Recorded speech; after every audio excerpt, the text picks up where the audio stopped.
Okay,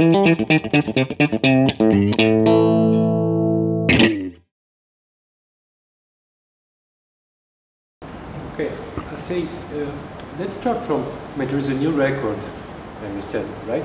Coming out in September, is it? Yeah, that's right. So maybe you're in the right position now to tell us something, a little preview about what's happening with this record, an important thing, like this coming back after the greatest hits or whatever.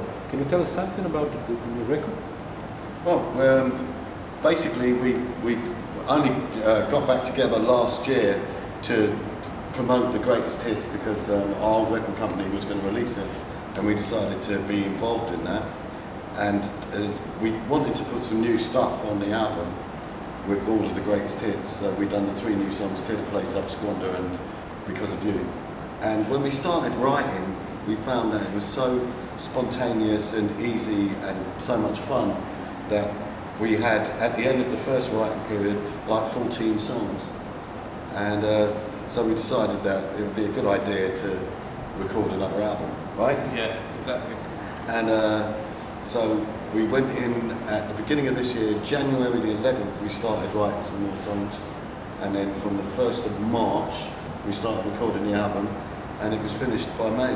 Yeah, so it was quite a full-on process. Mm-hmm. Yeah. And it was we wanted to make an album that was like kind of like an album full of short songs, like singles, because of the way people listen to music now and buy it on iTunes, they seem to pick the songs that they want rather than buying one album. So we wanted to make it like lots of short songs and singles, and also something that had moved on from the last one, because the last one was 10 years ago.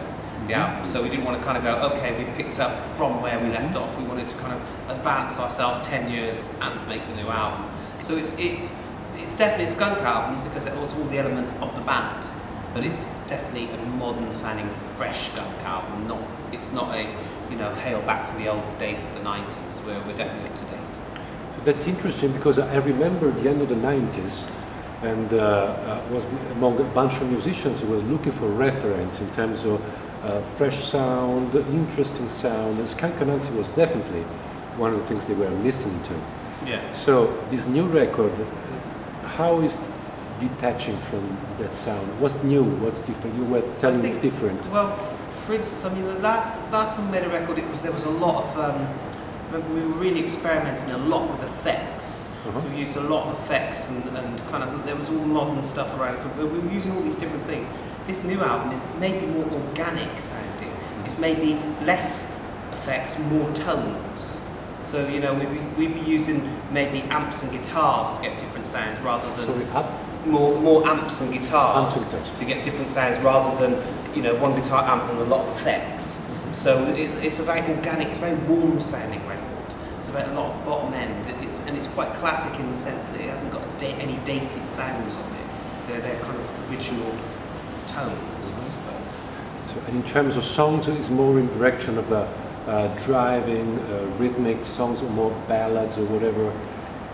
It's a kind of blend of all things, but we've always been quite eclectic, in our style, and this album definitely reflects that. But it is a more song-based, more melodically structured album than the previous ones. Yeah, there's no kind of progressive kind of jams or long sections or solos, things like that would be associated with maybe the 90s when we all got we got our chance to kind of make our records that people would listen to in one go. And now a lot of people don't listen to albums in one go; they listen to lots of songs in their playlists and things. Yeah. And we're the same. So we've just made an album that's nice, kind of big songs. Okay. So in terms of personal sound, let's see, what's the difference between what you're using now, you'll be using for the album, you're using live instruments and rig. What's about you? I mean, what are you using now for your sound? Well, I haven't actually changed that much because the truth is a good bass sound is a good bass sound is a good bass sound. And so, I'm not particularly experimental with new types of bass guitars and new types of amps. Once I've got the sound I like, I tend to stay there. I'm a real lover of valve amps, for bass especially, because you get so much more harmonic structure in the sound and just a bigger sound. And I've always used Music Man, and I'm still using Music Man. What kind of Music Man you use? Music Man Cutlass. which is it was a limited edition back at the end of the 70s. I think they made about 800 of them, and I've got a couple of those, and that's the tone I love. They have a graphite neck on them, and I just love the tone of that instrument.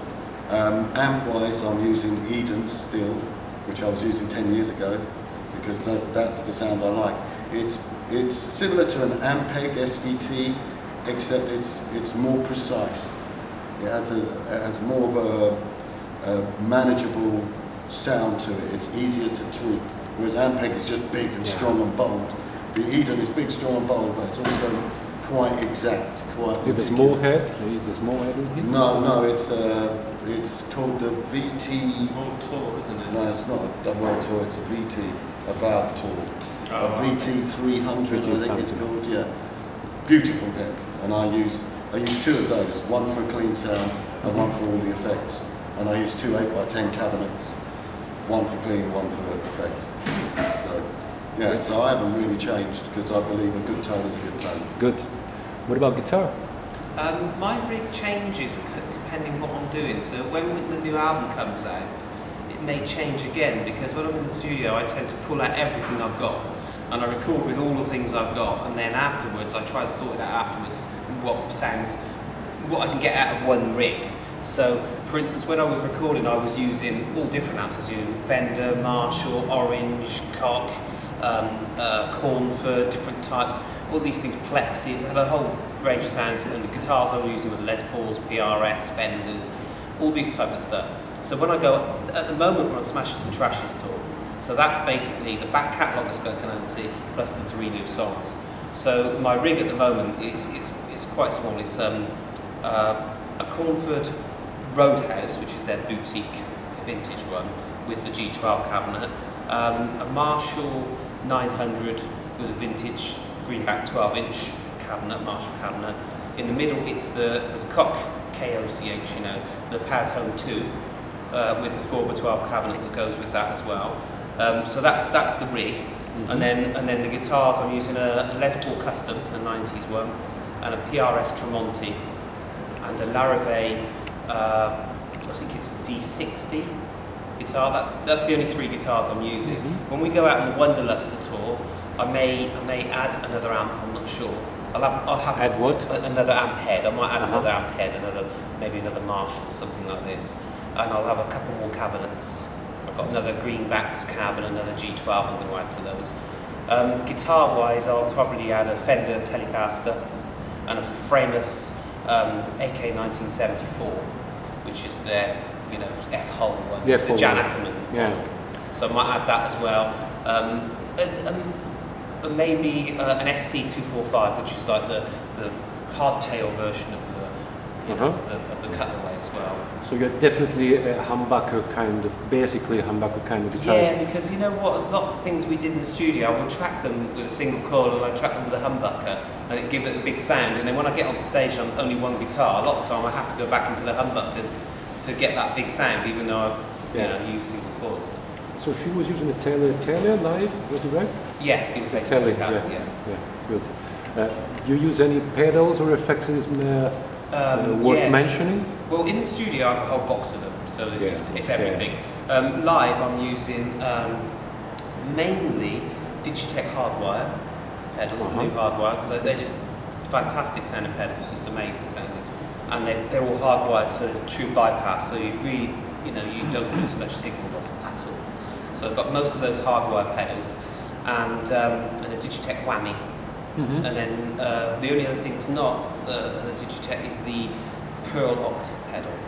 So that's the Pearl? Pearl, yeah, Pearl octave. The old Pearl? Yeah, the really old one. Okay. So I've got that because it has a certain sound, and then the rest are the hardwire pedals and the other one. I did actually have all different ones before, but I just found that the new hardwires, all the signals better through them. They're just a great pedal. Digitech have actually come up with a really good pedal. So I use those, and I have a Mike Hill board for switching between the amps, and then on the clean sound I use a Digitech 2120 valve rack for the clean sounding effects. Oh yeah, well I've got a guitar here. I think this is one of those beautiful cutlasses I was talking about. Great. As you can see, graphite neck. very limited edition, beaten and worn beautifully. Beautiful red strings. And beautiful DR strings, of course. Beautiful girl. That's my baby. Great.